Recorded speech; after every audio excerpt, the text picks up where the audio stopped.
going on now. So now you're involved in the world of professional wrestling. You're moving forward, and so after the training you received from Matsuda, and you're in the business, and you're exposed to maybe politics for the first time, you're exposed to other workers. Was that a culture shock, like football, like leaving Penn State to go to Miami? What was it like for someone who doesn't have the background and really understand the business to all of a sudden be thrust in a world where everybody puts themselves first, and you really, like, you know what I mean, where politics are important and how you play the game?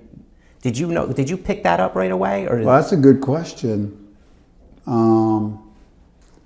I guess the expression ignorance is bliss. I knew so little about wrestling. My first match I went to, my debut in the Daytona Beach Ocean Center, was the first live wrestling match I'd ever been to. Wow.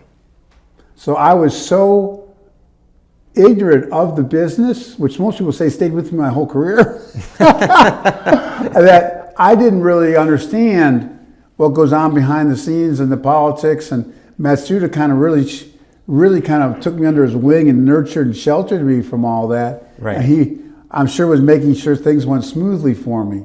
I had only thing Matsuda one time, coming back in the car from some matches he'd go with me, said, well, I was going to wrestle Wahoo McDaniels for the first time, and he told me that Wahoo McDaniels said, what am I supposed to basically do with this guy?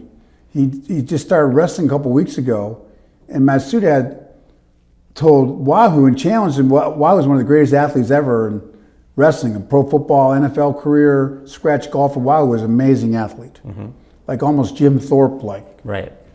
Like, I mean, amazing.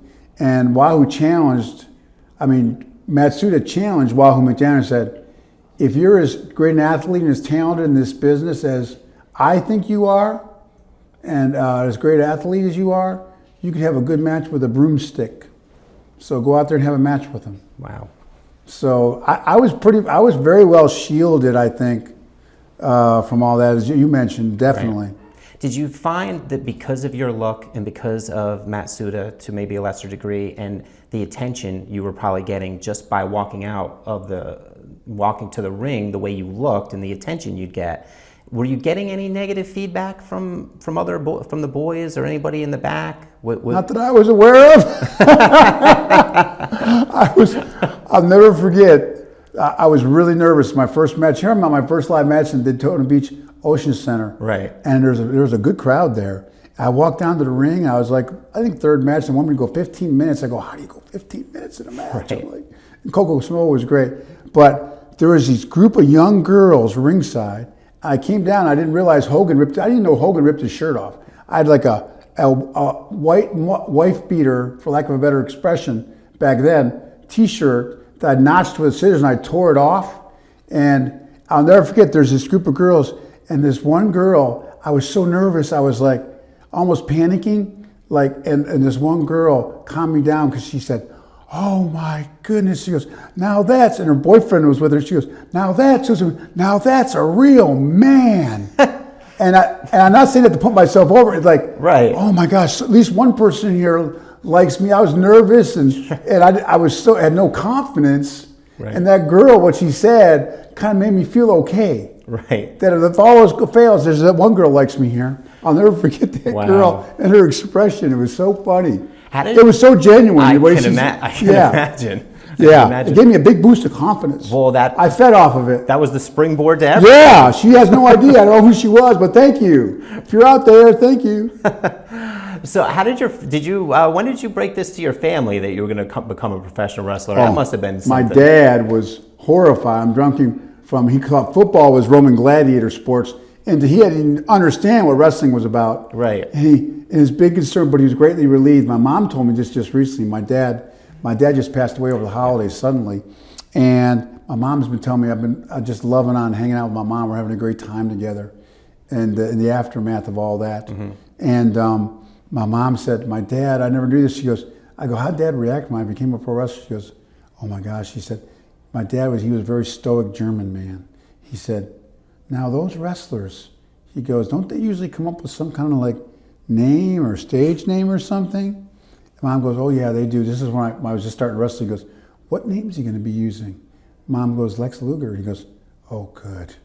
because meaning he's not going to tarnish our family name, Right. and with this pro wrestling thing he's trying. Right. Yeah, he was like, man, my dad was always like, when is he going to get a real job? You know, it was my dad's attitude, because he knew nothing about it. He didn't mean it in a bad way. Sounds like all dads. Yeah. Did they ever When does he get some stability in his life and buckle down and get a real job? Right. Did they ever come see you perform? They did a few times when I come to Buffalo. Right. I think my dad went one time, and that was enough for him. I can imagine. Yeah. I can imagine. And it was funny because every time I came back to Buffalo, because they made me from Chicago. The funny story about how I became from Chicago was I was going out for my first TV appearance to stand behind Percival Pringle and Ravishing Rick Rude and stand there with my shirt off and say nothing in the background. They just want to see how I looked on camera. And they go, well, we should. And Wahoo McDaniels and Blackjack and a bunch of the guys are kind of booking by committee. I'm walking out there and they go, where are you from? I go, Buffalo. They go, oh man, you can't be from Buffalo. They looked at each other and go, where should you be from? So much thought was put into it. He goes, well, they say something again. I didn't realize that this is my accent. They go, let's make it from Chicago or Detroit. And within 30 seconds, for the rest of my career, I was from Chicago, right. Even though I was born and raised in Buffalo. So every time, getting back to my original, my dad and parents went, my family, every time I came back to Buffalo, that's a blue-collar, no-nonsense crowd, buddy. And every time Lawrence Foles / Lex Luger came back to Buffalo and was introduced from Chicago, Illinois, they booed me out of the building, whether I was a good guy or bad guy. So I had no nice hometown reception ever.